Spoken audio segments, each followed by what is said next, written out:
So this is gonna be my 2-year update. 2 years! I cannot believe how fast this last year has gone by. Like, wow.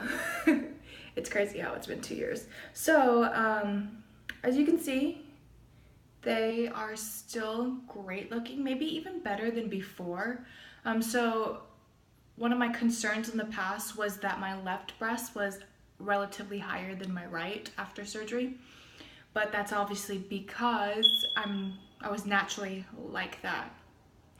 So, I mean, it's still a smidge bit higher, but not as bad as last year. So it's gotten a little bit better, and overall it's been a lot better. So I'm fine with it now. It doesn't really bug me as much. Sometimes I do look at it and I'm like, I wish my boobs were even, but nobody's perfect.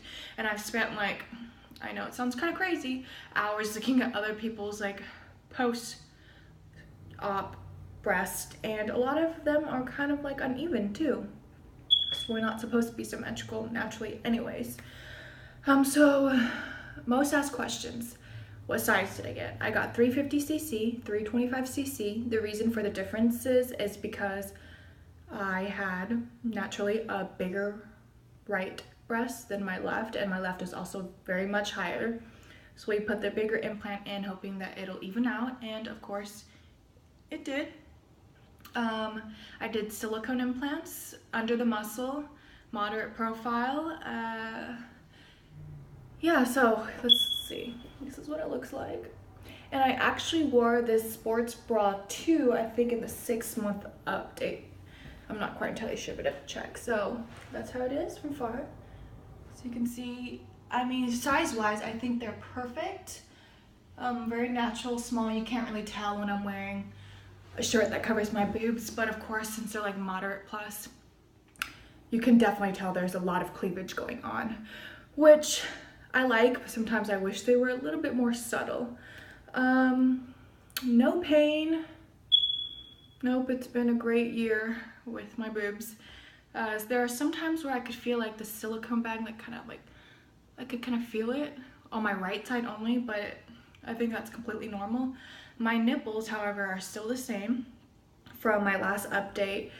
They always kind of look like swollen. So I don't think they're gonna go back to their normal size, which at this point in my life, I'm kind of like used to it, whatever. And sometimes there's like no feeling or sensation, and sometimes there is. So it's just really weird. And I've just kind of come to terms with the fact that it's probably gonna be like this for a very long time, or even forever. My incisions are also kind of very similar to what it was in the last update as well. Yeah, so I know a lot of people who got theirs done, and you can hardly tell like they even have scarring. But for me, you can tell because I get purple when it's cold, or when, I don't know, just depending on weather and then how I'm feeling internally, my little incision would either like change colors or get a little bit thicker. But overall, I'm happy with it because it's like this, and I've seen people with incisions like that. Yeah, so that's my 2-year update. Pain, no pain. I think, yeah, that's pretty much it. I went to Dr. Mariotti in Concord, California. He's great bedside manners. Yeah, just great all around. I don't know what else to say. So if there are any other questions that I haven't answered, go ahead and let me know. Hope y'all have a good one. Bye.